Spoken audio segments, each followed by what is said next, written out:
Bonjour, alors aujourd'hui nous sommes ensemble pour parler des commentaires dans Acrobat. On peut bien sûr mettre des commentaires dans un document PDF avec Acrobat Reader, mais la fonctionnalité est beaucoup plus complète dans la version standard ou pro.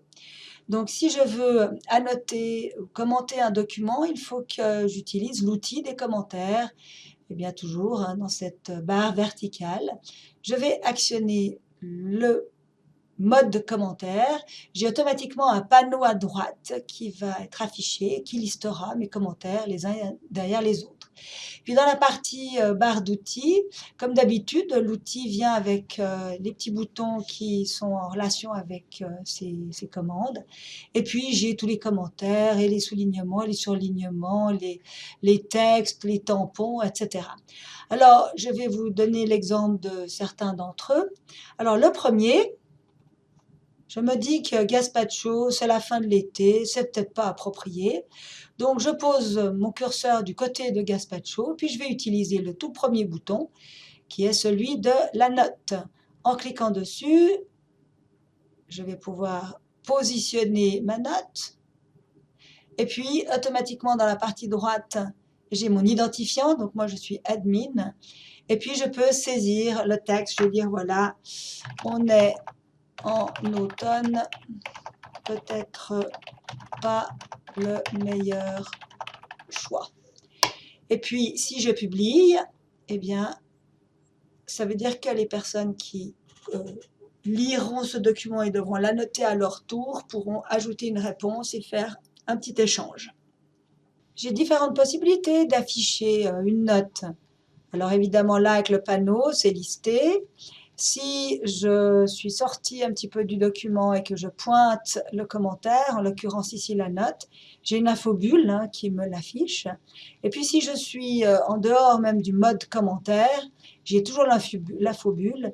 Et si je clique, eh bien, une petite fenêtre flottante vient m'afficher le contenu de la note en question. Donc, je vais retourner dans mon mode commentaire pour pouvoir vous montrer un petit peu la suite. Ça se ferme sans changer quoi que ce soit à l'existence de la note. Et puis, le prochain outil, on va choisir un texte surligné. Alors, par exemple, je me dis que viande, brochette, 15 sortes de viande. Pourquoi il n'y a pas un S à viande alors qu'on a des sortes de légumes et légumes avec un S?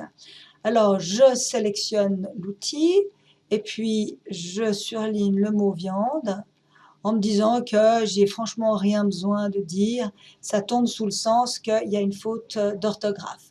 Et ça me donne l'occasion de vous montrer que si l'outil a été utilisé mais qu'il n'y a aucun texte, eh bien, il est quand même référencé, le commentaire, avec simplement la nature du commentaire. C'est un texte surligné et c'est tout. Alors, on ne va pas tous les faire parce qu'ils ont tous le même principe d'utilisation.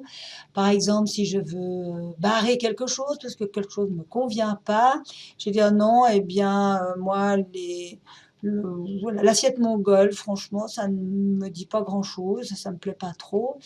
Je vais dire, je trouve qu'il y a déjà bien assez, etc. Je publie. Et puis voilà, ça me fait un commentaire de plus. Je vous laisserai donc tester les autres outils puisqu'ils fonctionnent quasiment tous de la même manière. Je vais m'intéresser moi à celui-ci qui est la zone de texte que l'on peut ajouter librement sur une page.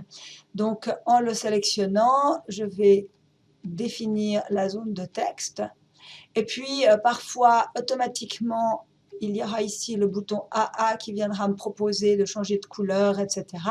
Il suffit de cliquer dessus pour se débarrasser visuellement des paramètres.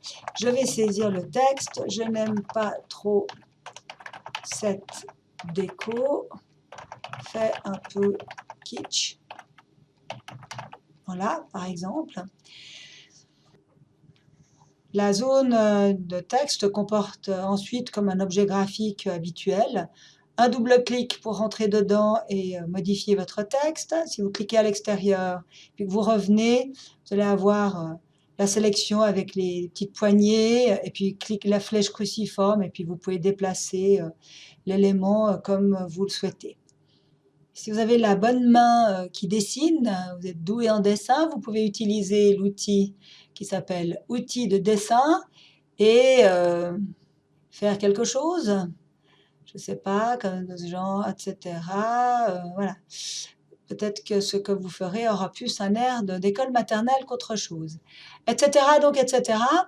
Quelque chose de particulier aux commentaires Acrobat, c'est les tampons.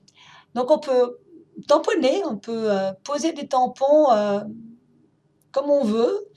Alors, par exemple, la palette de tampons, il y a les tampons de signature, comme voilà, par exemple, je décide que ça me plaît bien. Alors voilà, je sorbet maison, qu'est-ce que je voulais, qu'est-ce que je pourrais faire à l'assiette mongole, je l'ai tracé, salade de fruits frais, ah ça j'aime bien. Et puis je fais un petit vu. Qu'est-ce que je pourrais vous montrer encore comme tampon? On a des tampons standards, non approuvés, approuvés, confidentiels, à commenter, annuler, enfin, etc. pour information. Je vais par exemple prendre pour information, et puis je vais le mettre ici. Et puis après, je peux aussi le faire plus petit. Et puis après, je peux mettre une zone de texte en donnant l'information en question, etc., etc. Donc voilà, c'est assez cool. Ces tampons, on peut avoir des tampons personnalisés, on peut créer. Enfin, ça, je vous laisserai vous balader là-dedans et aller à la découverte seul. Alors moi, j'ai par exemple créé un tampon très personnel. J'ai créé une catégorie perso. J'ai été chercher un petit scan d'une signature manuscrite que j'avais fait, ce qui me permet, si je le souhaite, de signer avec, comme si j'avais signé à la main. Voilà, ça c'est ce qu'on appelle un tampon personnalisé. Je vous laisse aller d'en créer pour aller au-delà de ce qui est un petit peu standard. Deux autres options permettent de compléter les commentaires en joignant un fichier, par exemple, ou carrément en enregistrant un audio, ce qui est peut-être pas exactement ce qu'il y a de plus courant. Le dernier bouton ici permet carrément de faire des commentaires totalement dessinés. Vous pouvez dessiner des petites flèches pour pointer quelque chose, mais de toute façon, comme d'habitude, même si c'est un dessin totalement libre, une forme libre, vous avez ici la possibilité de lui accoler un texte. Je vais mettre 3X pour aller plus vite, mais ça veut dire qu'à cette forme-là est associé le texte suivant. Ça permet vraiment de faire des commentaires vraiment complets. Parlons brièvement de la gestion de ces commentaires. Elle est aussi assez classique. Il suffit de cliquer avec le bouton droit de la souris sur un commentaire. Vous avez déjà une chose, ce sont les propriétés qui vont vous permettre de définir quelques paramètres visuels intéressants, par exemple, de savoir si votre choix sera un choix par défaut, enfin, etc.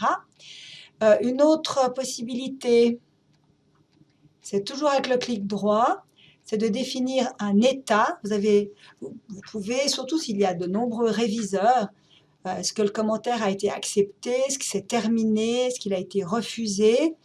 Voilà, ça permet de gérer un petit peu les commentaires quand on est plusieurs à annoter un document. Et puis, je vous laisserai découvrir tout ça aussi seul. Mais dans le panneau des commentaires, vous avez des possibilités de tri, de filtre. Vous pouvez exporter des commentaires vers Word. En général, c'est pour l'exporter vers le document source et réinsérer les commentaires directement dans le document Word source, par exemple, etc. Mais tout ça n'a d'intérêt que si vous êtes plusieurs réviseurs à travailler sur un fichier PDF, et ceci va au-delà des petites vidéos d'introduction de cette série sur Acrobat. Donc voilà, je vous souhaite beaucoup de plaisir avec notre ami Acrobat et à la prochaine.